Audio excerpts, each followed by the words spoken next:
Do you think we're going to cut their throat or something, man? They're scared, man. Oh, they're not scared of you. They're scared of what you represent to them. Hey, man. All we represent to them, man, is somebody who needs a haircut. Oh, no. What you represent to them is freedom. What the hell's wrong with freedom, man? That's what it's all about. Oh, yeah, that's right. That's what it's all about, all right. But talking about it and being it, that's two different things. I mean, it's real hard to be free when you are bought and sold in the marketplace. Of course, don't ever tell anybody that they're not free, because then they're going to get real busy killing and maiming to prove to you that they are. Oh, yeah, they're going to talk to you and talk to you and talk to you about individual freedom. When they see a free individual, it's going to scare them. No, don't make them running scared. No. It makes them dangerous, dangerous, dangerous, dangerous, dangerous. And is untenable. Nothing is impossible for you. What seemed to be unthinkable undertakings yesterday are history today. The conquest of the moon, for example. Who talks about it anymore? Today we are already on the threshold of conquering our galaxy. And in a not-too-distant tomorrow, we'll be considering the conquest of the universe. Here we are at the end of the world in human history. Survival of the fittest. The daily violence of the strong overcoming the weak. Jack!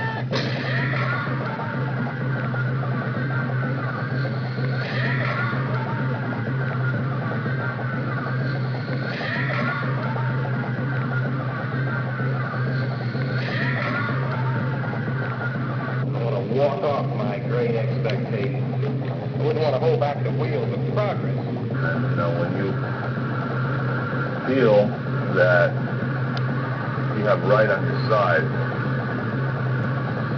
you can do some horrific things. The chance to become famous. Keep rolling! We're going to get an Oscar for this! And all revolutionaries understand today that there is no way of overthrowing modern society except by violence, for the very good reason that this society defends itself by repression and violence.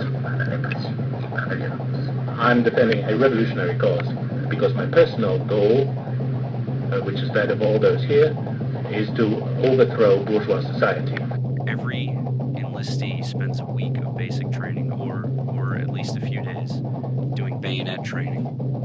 And we are putting a bayonet, a knife, on the end of a rifle. And we repeatedly stab a dummy that looks like a human being and yell kill with every movement. That is the basis of the military and the first step to dehumanization and the acceptance to kill, kill, kill.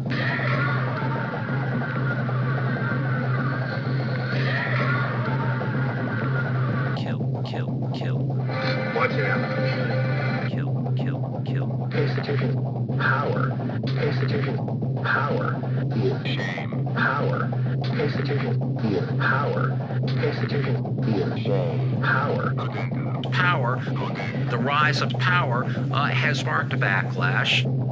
Power. And the power of Shame. and what you're willing to do.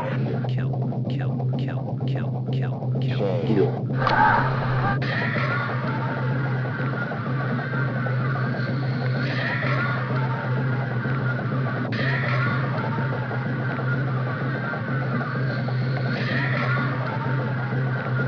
Power.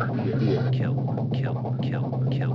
Power. I wouldn't want to hold back the wheels of progress. And, you know, when you feel that you have right on your side, you can do some horrific things, horrific things, horrific things. Anything you ever learn? Okay. Hey! Forget what you've been and what you think you're going to be. You're going to be shown, and that's all. I'll take the mother stuff out of you. I'll make you hard-boiled. I'll make soldiers out of you. I'll kill you.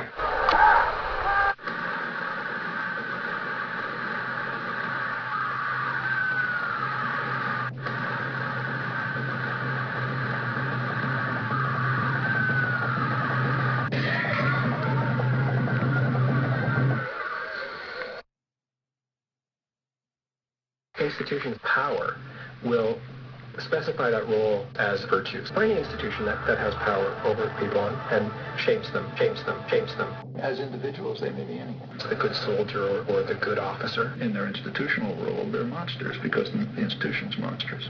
The military virtues of courage, honor and loyalty, deference to authority. It's an international criminal conspiracy. The corporation was inevitable, that it's indispensable, that it somehow is remarkably efficient, and that it is responsible for progress and a good life. World conquest. Its fall and the victory of the proletariat are equally inevitable.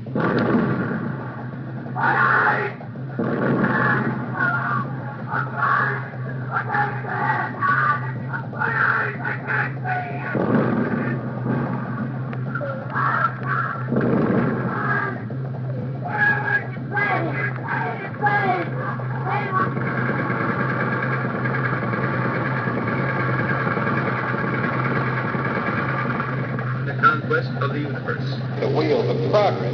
The victory of the proletariat. They see a free individual. It's gonna scare them. Evoking images of nationalism and channeling fear and anger toward perceived enemies and threats. Working to exploit our weaknesses for the ultimate destruction of the United States system of government as we know it. Toward perceived threats. What do we prevent, shall we say?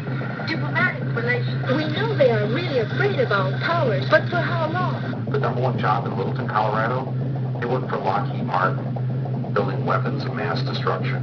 If I were in New York right now, I'd probably be out shopping. And can we really be sure that they don't hate us? But they don't see the connect between what they do for a living and what their kids do at school. What do we prevent? What's the difference between us and them? Us and them? Us and them? These are people who have never seen a white man before or heard the sound of a gun. They're evoking images of nationalism and channeling fear and anger toward perceived enemies and threats. Fear. To bring more people into our tent. Shame. Progress. Inevitable. Progress. Inevitable. Genocide. Inevitable. What do we prevent? Terrorists who are threatening their very existence. What's the difference between us and them? Vicious extremists. Progress. The corporation was inevitable. Inevitable. That it's indispensable, that it somehow is remarkably efficient, and that it is responsible for progress and a good life. World conquest. The rise of power. Its fall, the victory of the proletariat are equally inevitable. The corporation. Marxist, socialist, Progress. power, fascist, Corporation. Nazi, people who put other human beings into the gas chambers. 10. What do we prevent? Terrorists who are threatening their very existence. Being subjected to a genocide. What do we prevent? Inevitable. Shame. 10. Inevitable. Inevitable. Inevitable. Genocide. Shame. Genocide. The public figures and certain commentators have helped to heat up the whole situation. Only time I've ever known them, John, they came right up to the Capitol. Usually there was sort of a distance there.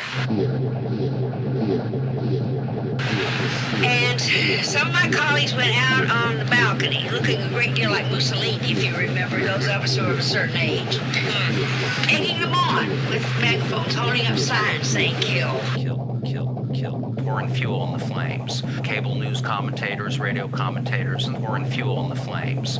Radio hosts called out on particular people to target. Pouring fuel on the flames. People in the ostensible mainstream. Institution's power will specify that role in some sense as a list of virtues. Pouring fuel on the flames. And the power of who you are and what you're willing to do.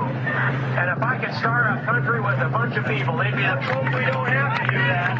Let's beat that other side to a pulp. Let's take them out. Let's chase them down. There's going to be a reckoning. There's going to be a genocide. I know what it was. I've seen it before. Any government, whether it is Tsarist government or American democracy or any liberal regime, those who have power misuse their power against the weaker individual or the masses who are not armed and cannot defend themselves.